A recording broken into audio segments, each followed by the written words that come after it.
Marami sa ating mga ka-TH ang may ganitong takot at katanungan habang nagpapawis at nagpupuyat sa site.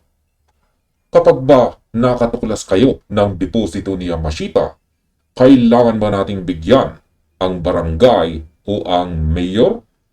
May legal ba silang hati o baka naman tayo ay maharas lang at makuha ang ating pinaghirapan? Mga ka-TH, napakahalagang pag-usapan natin ang katotohanan sa likod ng batas.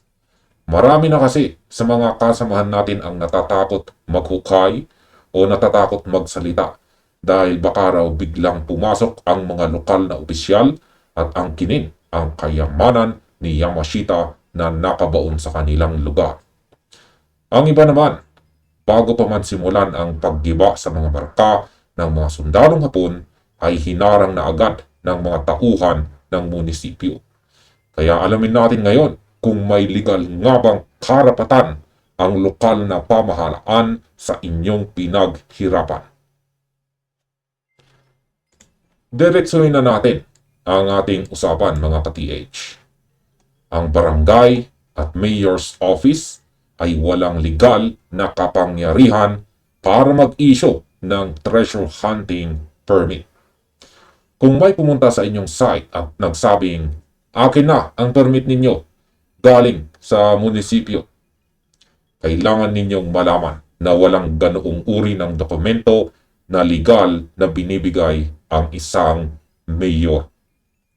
Ang tanging ahensya ng gobyerno dito sa Pilipinas na may karapatan at kapangyarihang mag-aproba at magbigay ng pahintulot para sa legal na paghahanap ng deposito ay ang National Museum of the Philippines.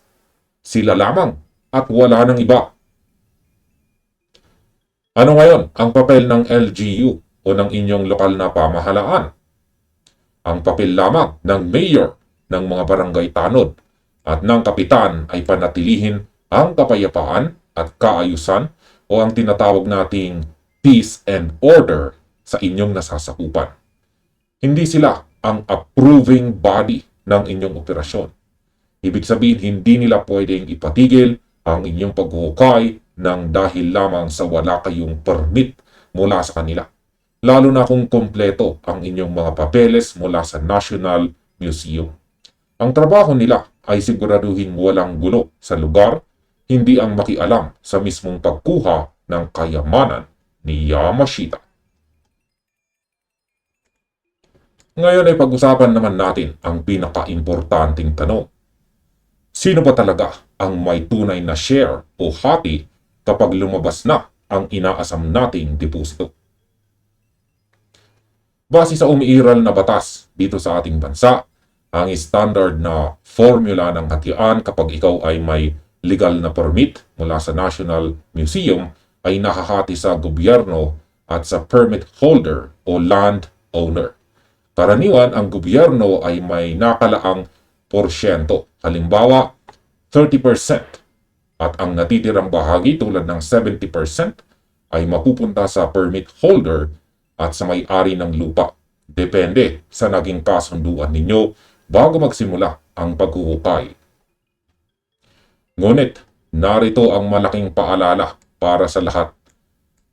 Ang porsyento o share na napupunta sa gobyerno ay hindi napupunta sa bulsa ng mayor. Hindi napupunta sa pondo ng barangay at hindi napupunta sa personal na pitaka ng kahit sinong lokal na opisyal. Ang share ng gobyerno ay direktang idinodeposito sa National Treasury ng Pilipinas para sa buong bansa.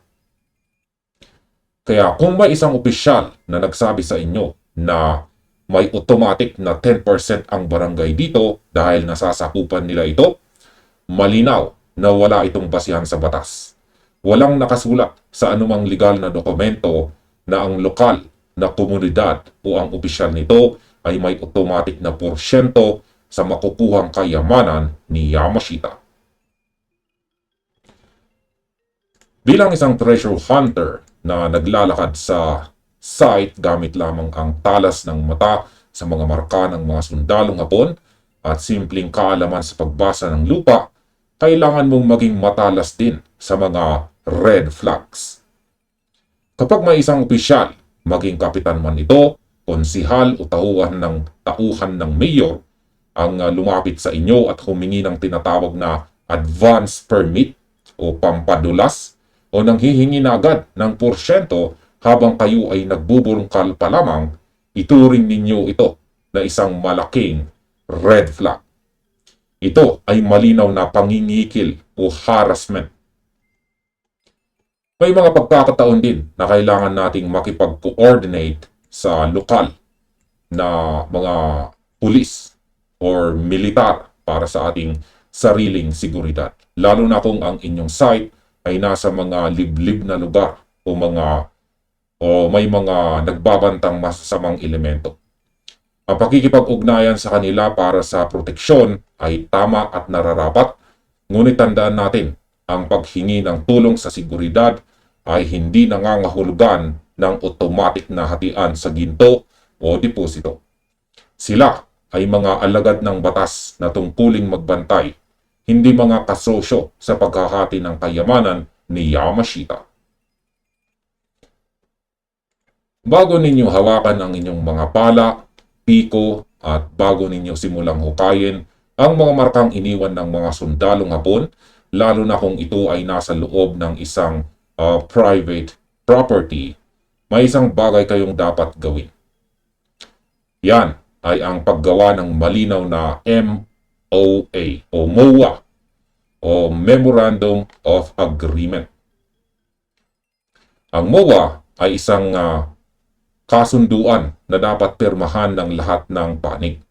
Ikaw bilang treasure hunter, ang iyong mga kasamang nagpapawis sa hukayan at ang mismong may-ari ng lupa. Dito ninyo isusulat ng malinaw kung ilang porsyento ang sa may-ari at kung magkano ang maiiwan sa inyo.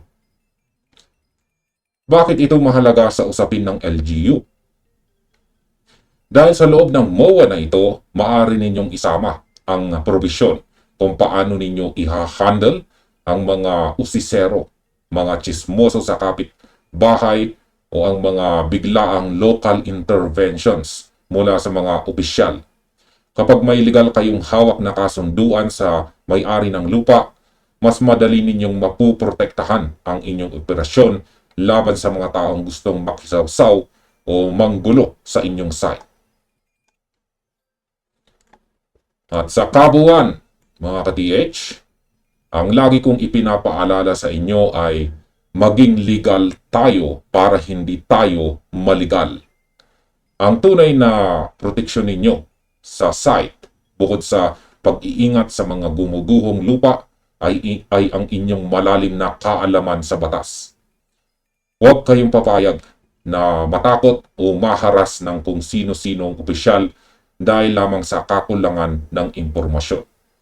Ang paghahanap sa kayamanan ni Yamashita ay nangangailangan ng matinding pagod, oras, at buhay ang itinataya ninyo rito. Kaya naman nararapat lamang na ang mapupunta sa inyo ay maprotektahan ninyo gamit ang tamang kaalaman. Ngayon ay may karanasan na ba kayo na hinarang ng mga local officials habang sinusundan ninyo ang mga marka ng mga sundalong Hapon? O baka naman may kwento kayo kung paano ninyo naisalba ang inyong site sa mga usisero? I-comment ninyo ang inyong mga karanasan at kwento sa ibaba para matalakay natin at masagot natin yan sa ating susunod na mga video. At dito na nagtatapos ang ating video na ito. Maraming salamat sa panonood at happy treasure hunting sa inyong lahat.